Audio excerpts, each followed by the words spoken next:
Hola, hola, ¿cómo están? Muy buenos días, buenas tardes, buenas noches, independientemente de la hora en que vean esta presentación. El día de hoy, el Club de Contadores del Perú, en su membresía tributaria, presenta la segunda sesión del curso virtual Actualización Tributaria 2024. El día de hoy tenemos en plataforma a la doctora Silvia León Pinedo, ex vocal y vocal presidente de diversas salas del Tribunal Fiscal, ex funcionaria de la SUNAT, magíster en Derecho Empresarial por la Universidad de Lima. Para nosotros, todo un honor, un privilegio poder contar con su apoyo y su colaboración para el dictado de este curso virtual. Doctora Silvia, ¿cómo está? Muy buenos días. Tiene usted el micrófono habilitado. Iniciamos con esta sesión que nos convoca para el día de hoy.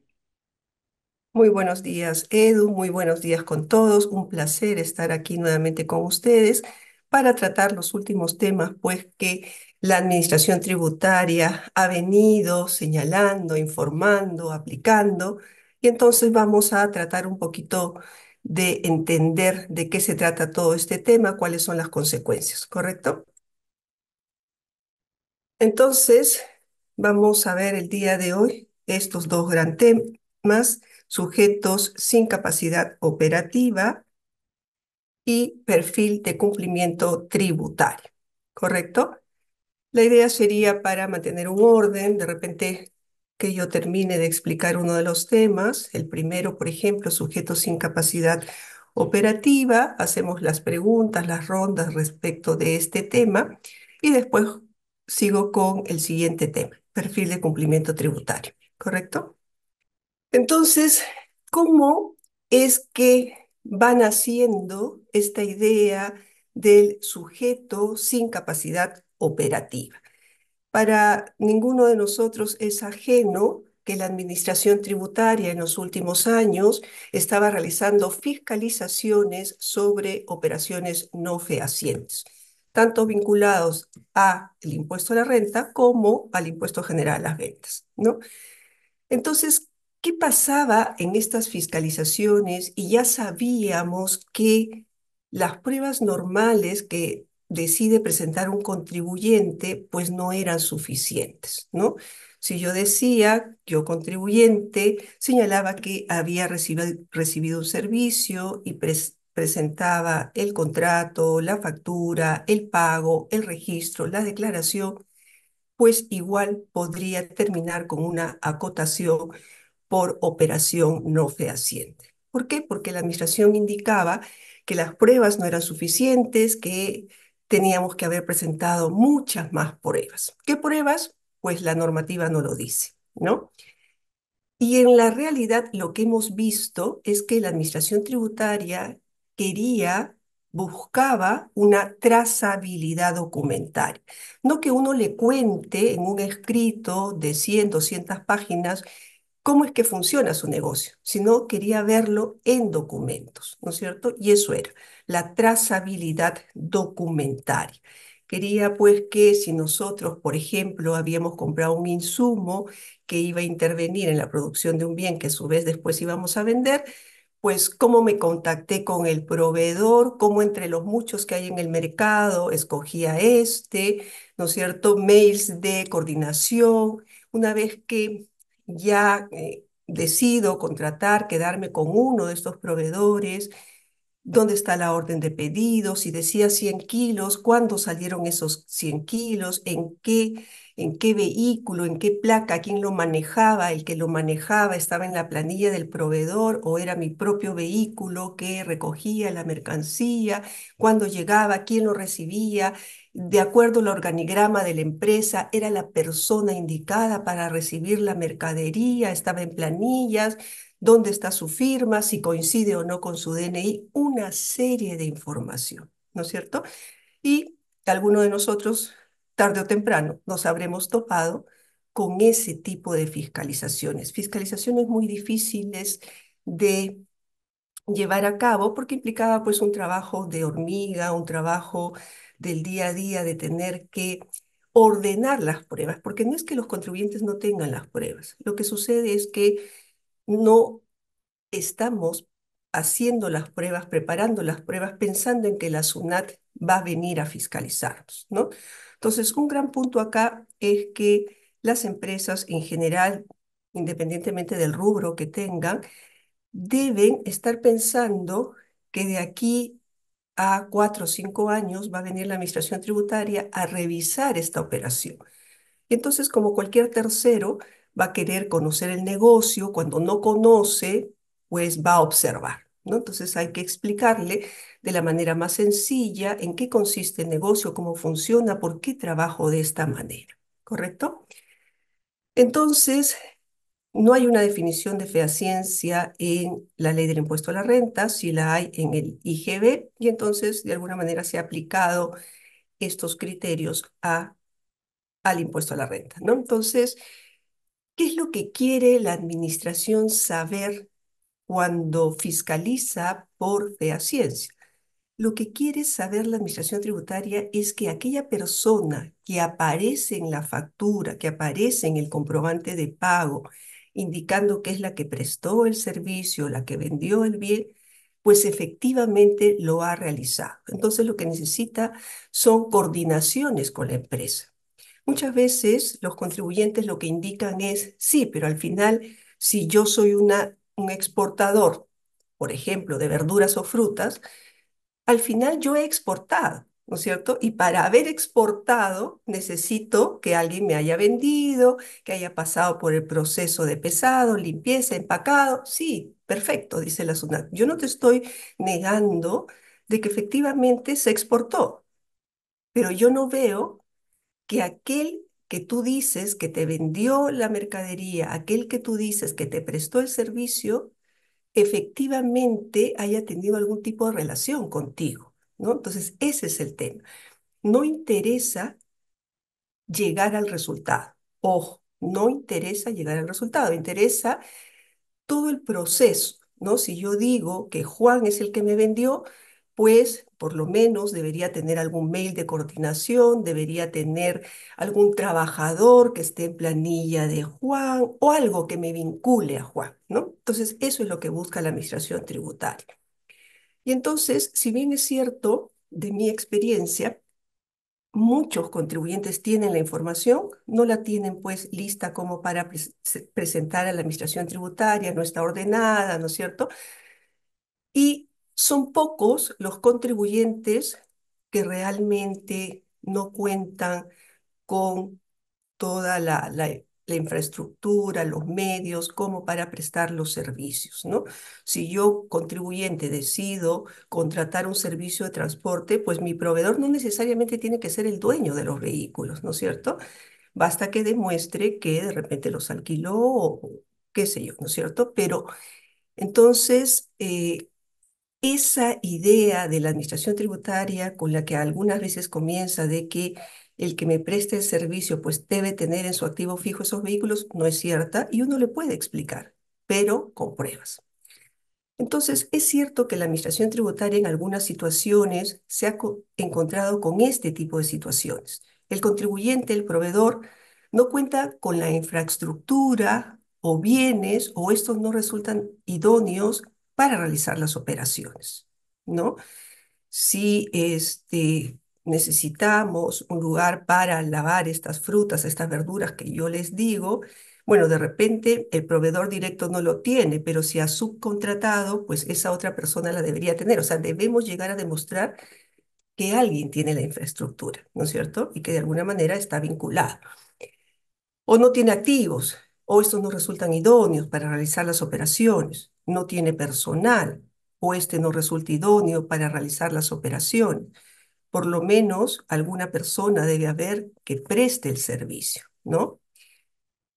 O cualquier otra situación objetiva que evidencie que el sujeto no tiene los recursos económicos, financieros, materiales, humanos y u otros, o que estos no resultan idóneos para realizar las operaciones por las que se emiten los comprobantes de pago. Incluso hemos visto pues que la Administración Tributaria está notificando estas esquelas a aquellos contribuyentes que no tienen ningún trabajador en planilla. Entonces, para la Administración Tributaria, tiene que haber por lo menos una persona que tenga esta infraestructura, bienes, activos, personal, que le permita a su vez prestar los servicios o vender los bienes, ¿no? Entonces, esto en los últimos años, pues ha sido, como les digo, materia de muchas fiscalizaciones. La mayoría de estas termina con reparos de operaciones no fehacientes y en la primera instancia la mayoría se pierde, ¿no es cierto?, en reclamaciones. Y el Tribunal Fiscal alguna de ellas ha levantado por considerar pues que ya la administración estaba pidiendo demasiadas pruebas, ¿no?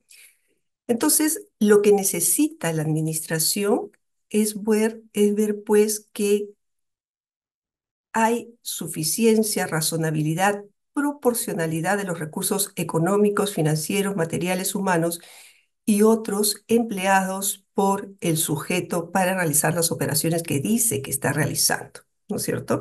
Esa es la idea. Entonces, hace poco hemos visto que la Administración Tributaria, por ejemplo, ha publicado este aviso de fehaciencia en gastos de remuneración al personal, por ejemplo, ¿no? Entonces, a mí me parece que esto es importante. La Administración Tributaria está transparentando qué es lo que piensa y creo que eso es bueno, ¿no? Otro tema es que, figúrense, miren la lista de pruebas que considera la Administración Tributaria que el contribuyente debe presentar, ¿no? Aparentemente es un exceso. La administración también tiene que partir del principio de creer al contribuyente, ¿no? El contribuyente hace una declaración jurada. Entonces, lo que el contribuyente está determinando en su declaración es lo que realmente ha acontecido y de allí debemos partir. Entonces, sí, el contribuyente debe presentar las pruebas, pero que resulten razonables, proporcionales, ¿no es cierto?, pertinentes, como lo declara su propia declaración de principios aplicables en la fiscalización. Entonces, esta ha sido la gran discusión, ¿no? La administración tributaria en estas fiscalizaciones de fehaciencia, pues es muy, muy exhaustiva, pide demasiadas pruebas, ¿correcto? Y lo está reconociendo, como les digo, en estos últimos avisos que está publicando la administración tributaria. Entonces, de allí al sujeto sin capacidad operativa, me parece que hay un paso muy corto, ¿no? Es más o menos lo mismo. Este contribuyente, este proveedor que aparentemente no tiene pues la infraestructura, los bienes, el personal como para prestar los servicios que dice que está prestando, pues lo vamos a considerar un sujeto sin capacidad operativa, ¿no? Entonces, estos son los antecedentes, me parece a mí, tiene que ver con toda esta experiencia que tiene la administración tributaria en este tipo de fiscalizaciones de fehaciencia, respecto de las cuales considera que las pruebas presentadas por el contribuyente, pues en muchos casos no son suficientes. Entonces, ¿qué es lo que nos dice la normativa que es un sujeto sin capacidad operativa? Aquel que, si bien figura como emisor de los comprobantes de pago o de los documentos complementarios, no tiene los recursos económicos, financieros, materiales, humanos y u otros, o estos no resultan idóneos para realizar las operaciones por las que se emiten dichos documentos.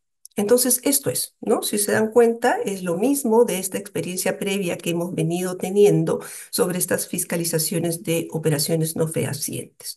Entonces, cuando la administración entiende que mis proveedores en realidad no son capaces de prestarme el servicio que indican, pues sería un sujeto sin capacidad operativa. En estricto, ¿cuáles? ¿No? A pesar de haber emitido el comprobante de pago, o sea, se cumplen las formalidades, como les señalé en un inicio, ¿no? Yo, contribuyente, efectivamente recibo un comprobante de pago de mi proveedor, ¿no? Yo, pago, está sustentado que he pagado el servicio, está registrado, está anotado, ¿no? He presentado mi declaración jurada, pero sin embargo, el proveedor para la administración tributaria no tiene los recursos económicos, financieros, materiales, humanos y otros que necesite que sean pertinentes para prestar los servicios que indica que está prestando, ¿no? En realidad, para realizar las operaciones en general que indica que está realizando. Ese es un sujeto sin capacidad operativa, ¿correcto? Y entonces, ¿qué es lo que va a pasar? La administración tributaria, de alguna manera, al día de hoy, como sabemos, la administración tributaria tiene mucha información de los contribuyentes, muchísima información, y le llega de distintos lados, ¿no? De la propia información que presentan los contribuyentes, la mayoría todo electrónica, ¿no es cierto? Facturas electrónicas, libros y registros electrónicos. También en algunas oportunidades está recibiendo información de terceros, notarios, registros públicos, municipalidades, etcétera, etcétera, ¿no? Entonces, al día de hoy, la administración tiene mucha documentación mucha información del contribuyente. Entonces, lo que va a pasar es que la administración tributaria, en primer lugar, va a realizar un procedimiento de verificación a este contribuyente, entonces le puede hacer una inspección, ¿no? Del local que está utilizando este contribuyente bajo cualquier título, en propiedad, en alquiler, ¿no? Puede tomar declaraciones al sujeto o a sus representantes que se encuentren presentes en la intervención, puede efectuar tomas de inventario, realizar cualquier otra actuación que se requiera para verificar si dicho sujeto ha incurrido en una o más de las situaciones antes indicadas, ¿no? Aquí vamos a ver que el funcionario de la SUNAT puede requerir, por ejemplo, la exhibición de manera inmediata de determinada documentación, ¿no? En determinadas situaciones donde el contribuyente pueda demostrar que hay razones debidamente justificadas para que no pueda exhibir en ese momento esa información, pues se le podría otorgar excepcionalmente un plazo adicional de 2 días o más, ¿no? Pero en principio la idea es que si el funcionario va, pues en ese momento pide la exhibición de determinada documentación, se le tiene que presentar. La norma también indica que se pueden realizar cruces de información y considerar la información recogida de entidades públicas y privadas, ¿no? O sea, la administración ya tiene esta información de entidades públicas y privadas y lo que quiere es, en este procedimiento de verificación, ver in situ qué es lo que está pasando, ¿no es cierto? Entonces, como sabemos, el Código Tributario reconoce a la administración tributaria muchas facultades, una serie de facultades. Entonces, la administración tributaria podría utilizar cualquiera de estas facultades para comprobar ya en el lugar de los hechos si es que efectivamente pues se tienen los recursos, los bienes, el personal, etcétera, etcétera, ¿no? Entonces va a tratar de verificar qué es lo que está pasando en el lugar exacto. Entonces, este es un poco el procedimiento que la norma nos indica qué es lo que va a pasar para finalmente se le notifique a determinado contribuyente una resolución de sujeto sin capacidad operativa, ¿no? En primer lugar, como vimos, la Administración Tributaria va a hacer una verificación. Ojo que incluso en esta carta que informa que va a hacer esta verificación, pues tiene que cumplir todos los requisitos que ya sabemos, ¿no? La administración tributaria nos tiene que explicar qué cosa es lo que va a verificar, quiénes son las personas que van a ir, cuáles son los funcionarios, ¿no? Y si es que en algún momento en todo este procedimiento pues cambia de funcionario, pues también nos tendría que informar, ¿no? Entonces, tenemos de todas maneras algunos derechos que la administración tributaria pues debe respetar, ¿no? Entonces, en la carta se nos tiene que informar exactamente qué es lo que está pasando. Entonces, una vez que ha ido lugar y ha constatado todos estos hechos, la administración tributaria, el funcionario de la administración tributaria va a levantar un acta. En esta acta va a dejar constancia de los hechos acontecidos, ¿no es cierto? Si es que pidió la exhibición de determinados documentos, si el contribuyente presentó o no presentó, si le pidió una manifestación, qué es lo que dijo, ¿no es cierto?, respecto a lo que se le está solicitando, todo lo que ha acontecido en ese momento. Entonces, va a haber un acta de constatación. No sé si ustedes se acuerdan, hace algunos años atrás, al día de hoy todavía siguen habiendo, pero hace algunos años atrás hubo campañas de cierre de establecimientos por no entrega de comprobantes. Entonces es un mismo, digamos, hay algo similar, ¿no es cierto? Iba el fedatario en ese caso y verificaba pues si se había emitido comprobante no, de pago o no, y si no lo haciéndolo o no lo haciendo, dejaba un acta, ¿no? Entonces, ¿cuál es la casuística que se dio en ese momento? Y un poco eso también está recogiendo la normativa. ¿Qué pasa si el sujeto no quiere firmar el acta?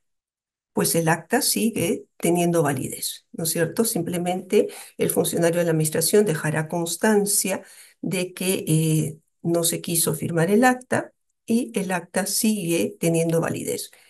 ¿Qué pasa si digamos, hay alguna enmendadura, este, alguna superposición de palabras, ¿no es cierto? Algún borrón, alguna observación, ¿no? Entonces, lo que dice la norma, que igual esta acta no pierde su carácter de documento público. ¿Correcto? No se invalida esta acta. Entonces tenemos ya el acta de constatación que tiene que ver, como vemos acá, actuaciones de ejecución inmediatas, tales como inspección, o sea, que he encontrado en ese local, ¿no? ¿Qué le parece si encuentra la maquinaria como para prestar el servicio que esta persona dice que ha prestado, ¿no? Las declaraciones, tomas de inventario, etcétera, etcétera. Entonces, todo eso se va a dejar constancia en esta acta, ¿correcto? Después, lo que va a venir acá es la notificación de otra carta, pero ya con un requerimiento. Un requerimiento bastante específico, donde ya la administración tributaria indique qué es exactamente lo que quiere que el contribuyente presente y le va a dar un plazo. Plazo máximo es de 30 días, ¿no? Plazo en el cual el contribuyente pues va a poder presentar las pruebas. El requerimiento, como cualquier otro requerimiento, nuevamente tiene que señalar los datos correctos y además pues tiene que indicársele hasta qué día se le está dando el plazo para presentar las pruebas, ¿no? Esto es importantísimo y dónde tiene que presentarlas, cómo tiene que presentarlas. Acordémonos que esto es sumamente importante para el contribuyente para que sepa pues exactamente dónde y cómo tiene que cumplir estos requerimientos de la administración tributaria. Entonces, le notifican la carta, el requerimiento, le dan 30 días, ¿no? Para que presente las pruebas, ¿correcto? Y aquí, como toda fiscalización de operaciones no fehacientes, los contribuyentes tenemos que tener en claro qué es lo que está buscando la administración. Como les vuelvo a repetir, no interesa el resultado. O sea, yo no le voy a decir, mira, acá están todas las declaraciones que he pagado por los ingresos. No, eso no nos sirve, ¿no? Lo que quiere la administración es efectivamente cómo se ha prestado el servicio. Entonces, esas son las pruebas que se deben presentar. No debemos ser tímidos en la presentación de estas pruebas. Cuantas más pruebas se presenten, pues hay mayores posibilidades, ¿no? ¿Por qué? Porque ya sabemos cómo funciona en una fiscalización, ¿no? Que de repente el contrato no está legalizado y entonces para la administración tributaria esa no es la prueba. Correcto, pero no hay ninguna norma en el Perú que nos diga que la firma de los contratos debe ser legalizada, ¿no? Incluso el contrato es válido si es de manera verbal en nuestro país. Pero la suma de estos indicios, ¿no es cierto?, va llegando a una conclusión a la administración tributaria. Pues igualmente nosotros como contribuyentes, como sujetos que estamos pasando por este procedimiento de verificación, tenemos que presentar varias pruebas. Entonces, ¿para qué? Para que cuando la administración haga su evaluación, pues no lo va a hacer con una sola prueba, lo va a hacer por el conjunto de pruebas que se ha presentado, ¿no? Entonces, esta no le da 100% indicios. pero es un contrato. Entonces, no es que es nulo ese contrato es válido. Entonces, algún indicio tiene que dar. Y así vamos, ¿no es cierto? Con cada una de las pruebas vamos sumando, vamos acumulando para que le dé